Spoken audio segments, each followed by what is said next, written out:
right, good morning. Happy Wednesday. We are live here on Ken's 5. Here's a look at the latest pollen count, and then we'll also break down what to expect these next few days. There is a weak front that'll be in the works for tomorrow. That'll cool things off for a couple of days, but then back up to like 80s and 90s by the weekend. And then next week, we have a possibility of a changing pattern that'll bring rain for the first week of March. We'll talk about that in a second. First pollen count, yeah, it's a little different today. Yesterday it wasn't too busy.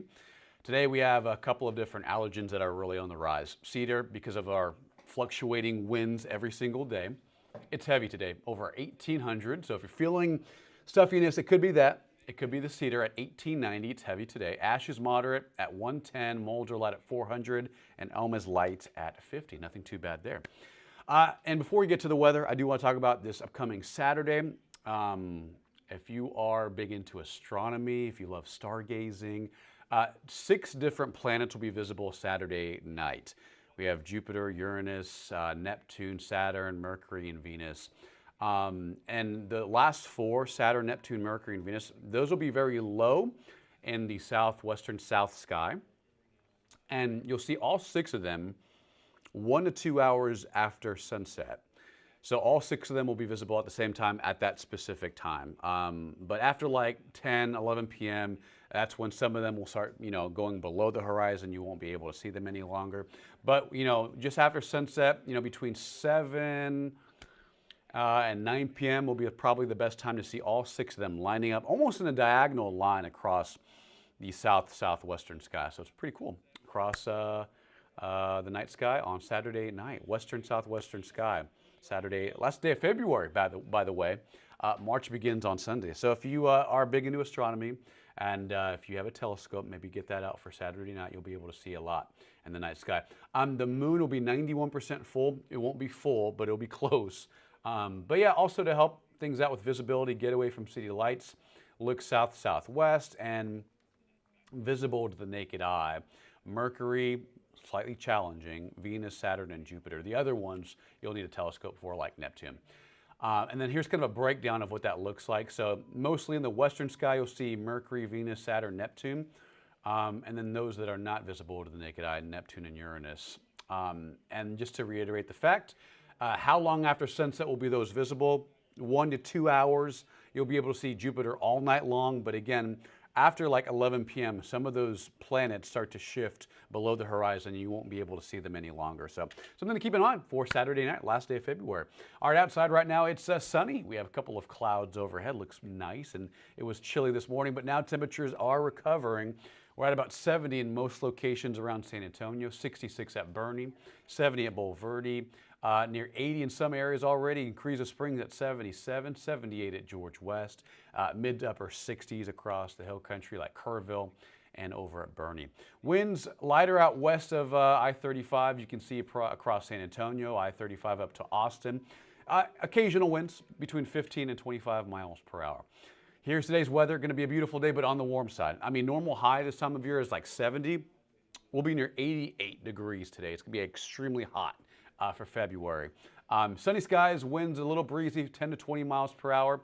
And then tomorrow, forecasting high of 91. So today, very warm. Tomorrow, just hot. And then a cold front drops in Thursday evening into Friday morning. That'll reinforce slightly cooler air. Again, the normal high is at the bottom of your screen. It's typically 69 this time of year for afternoons. And the fact that we're hitting mid-80s for the next 5 days and some lower 90s, it's just a very, very warm pattern locked into south central Texas. And here's kind of the cold front timing. So tomorrow morning, winds calm, 5 to 10 miles an hour, not too much of a concern. Tomorrow afternoon, cold front drops in. That'll jump up the wind speed 15 to 30 miles per hour every now and then for tomorrow night into early Friday. And then look what our temperatures do on the hour by hour. This afternoon, upper 80s, several 90s on the map across our western counties today. It's going to be hot and sunny and partly cloudy. And then tomorrow morning, mild, mid to upper 50s, nothing too cold, not crazy. And then tomorrow afternoon, cold front drops in, doesn't really do much to our afternoon temperatures. Matter of fact, I think the drier air probably shoots up some of our afternoon highs Thursday afternoon.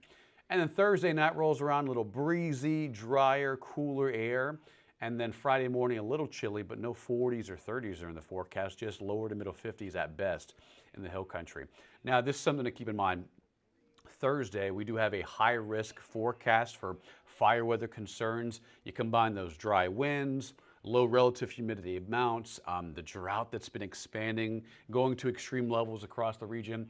All those kind of intertwine into a bad combination for fire weather risks. So avoiding outdoor burning trash outside, driving over tall grass, dragging chains on roads, all those different things can help spark embers.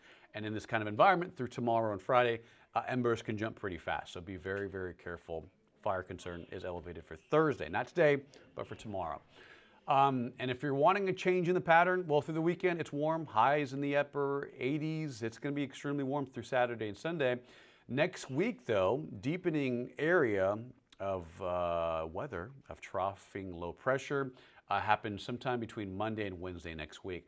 What that's going to do is kind of change up the pattern slightly, depending on how strong this approaching system is, depending on how far south it digs in, how much moisture moves in from the Gulf. All those moving parts will help contribute to a better pattern for cloud cover and some rain. Matter of fact, next 7 days, not necessarily between now and the weekend, it's more so in the next week.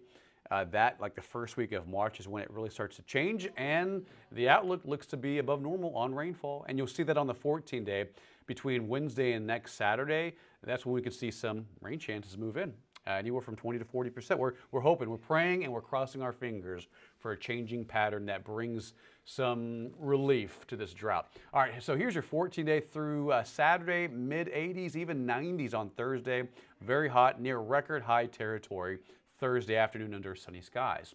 Early next week, lower 80s, and then Wednesday, Thursday, first few days of March, that next approaching system may produce some on and off isolated scattered storms. Hopefully we get something out of it. That's what we want.